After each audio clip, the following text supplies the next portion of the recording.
Hello everyone and welcome back to my channel. My name is Jessica Katanga and in today's video I'm going to be talking about productivity. Now, when I was like 17, I saw a meme that changed my life. It was a triangle and it said social life, good sleep, or good grades, pick two. And I sat there and I thought, no, I want all three.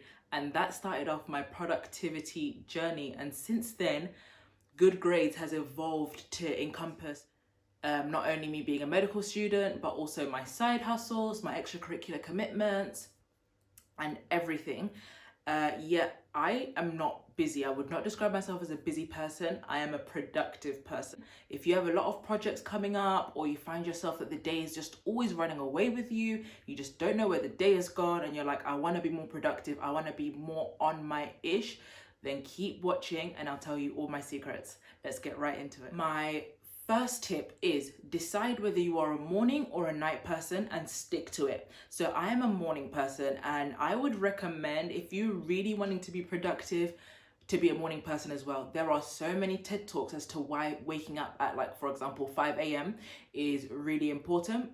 And I think the most prevailing reason is the fact that nobody else is up at that time. So you're not going to have any distractions. And also imagine you could wake up at 5 or you could wake up at 9. You've already got an extra 4 hours in the day. Whereas if you're a night person and maybe you wake up from 12 to 4 a.m., like that's an extra 4 hours to your day, but also that's not really compatible with if you now want a social life. And secondly, people are still up between the hours of like 12 and 2, so you can definitely get distracted. And now to talk about distractions, this is the second point. Remove distractions from your workspace, okay? Number one, your mobile phone. I always would see in the library, if you have a big project coming up, put your phone next to you. I see people with their phone next to them. Our phones are literally engineered to keep us engaged and keep us distracted and keep scrolling through.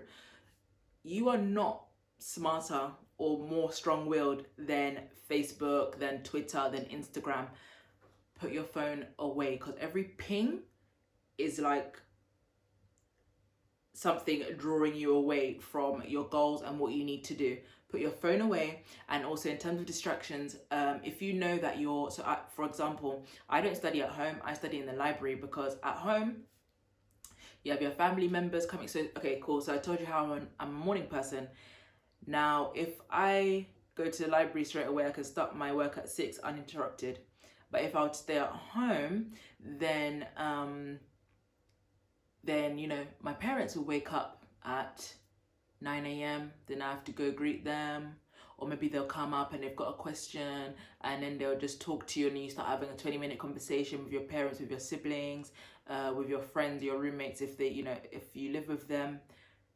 These conversations add up. Again, even in the library, if you that's where you work, or in a cafe, make sure there's none of your friends around, because if you sit in a place of the library where there's lots of your friends coming up, those 20-minute conversations add up, and that's not what you need. That's how the day runs away with you and you don't even realize. Next one is the major one. Make lists, okay? And when you're making lists, you need to prioritize what needs to be done today. And that is where the planner comes in really handy. So, upside down. So this bad boy here, a planner, is going to change your life forever. And let me tell you how you use a planner. So you make a list and you write down. So here you can put your critical tasks, write those down. That's what needs to be done today. And then you can put other tasks which would, okay, be nice if you did them. And now the critical thing, don't just write the stuff. Then there's the timing. So for example, if one of your tasks is checking emails, you could check your emails for 20 minutes, or you can check your emails for 45 minutes. Tasks that take up as long as you want them to, that is called Parkinson's law. That basically means as much time as you give a task, that is how long the task is going to take you.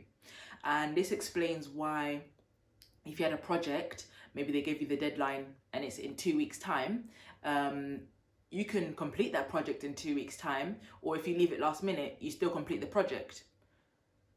So now I'm not telling you to leave things last minute, but what I am telling you to do is time each task, okay? So say I'm only gonna check my emails for half an hour, and then so that is a timing it beforehand, and then you can also time it with like it in retrospect. So if you had, for example, one of your tasks was to edit a video, then you can put in the schedule part how long it took you to edit that video. Auditing yourself, how long each task is taking, this is how you stop the day running away from you. This is how you stop in the evening being like, what did I even do today? Number 5, take naps. It sounds counterintuitive, but I take naps when I'm the most busiest.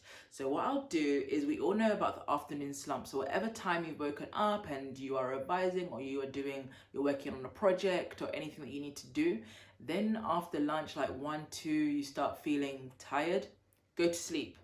Take a half-hour nap, or even take an hour nap, and then wake up and lie to yourself that it's the next day, and you've tricked your body into making it 2 days rather than 1. And it's great. Number 6, on the same thing of sleep, make sure you rest. Now, rest is really important so that we can be the most productive selves. We cannot be most productive when we're burnt out and stressed and our mental health is going awry because we're not sleeping enough. Now, rest, this is a tip that I got from 6th form from one of my teachers that changed my life.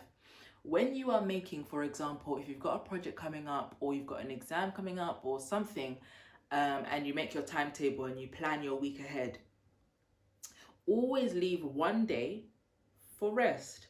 And now this means that if in the week something comes up, like your period or you're ill or an emergency of some sort, then you can use that day as your rest day, and then you're not behind, because you were always going to work on a 6-day basis. You weren't working on a 7-day basis. Imagine if you planned for 7 days and then now you've lost one. You are losing rather than always countering in that rest time. And also, just even forgetting about emergency, when you make sure you have a rest day, then when you restart, you're gonna smash the week ahead. Now, I understand you're gonna be like, hey Jessica, I can't rest, I've left it too late, the deadline is looming. What I would say for this is to split up your tasks into what I call life admin and just mentally tasking tasks. So this is like, for example, a mentally engaging task is, for example, revising, editing, making a PowerPoint for work.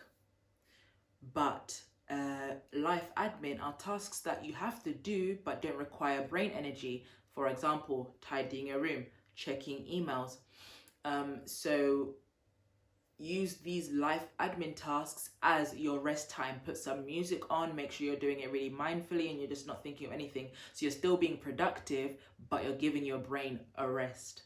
And number 8, evaluation. What again I love about this planner is that there is this part in there that says today's wins, progress, goals, exercise. So you can evaluate the day that you've had. You can look at your schedule and see exactly how you did that day, and you can reflect on the week. Say the biggest wins of last week, the things that you're grateful for, any distractions. So you can, before when I said if anything was taking too long, here is where you write down the distractions and you can improve for next time, how you're going to reduce them, self-improvement ideas, and your goals for the week ahead. It is so important to evaluate and audit. You need to always be auditing yourself and thinking, is this the most efficient way I could be doing this thing? Tim Ferriss says this in his 4-Hour Work Week, and I would recommend that book to anybody if you're really wanting to be the most efficient, productive person at work, at uni, in anything. Our culture prioritizes being busy rather than productive.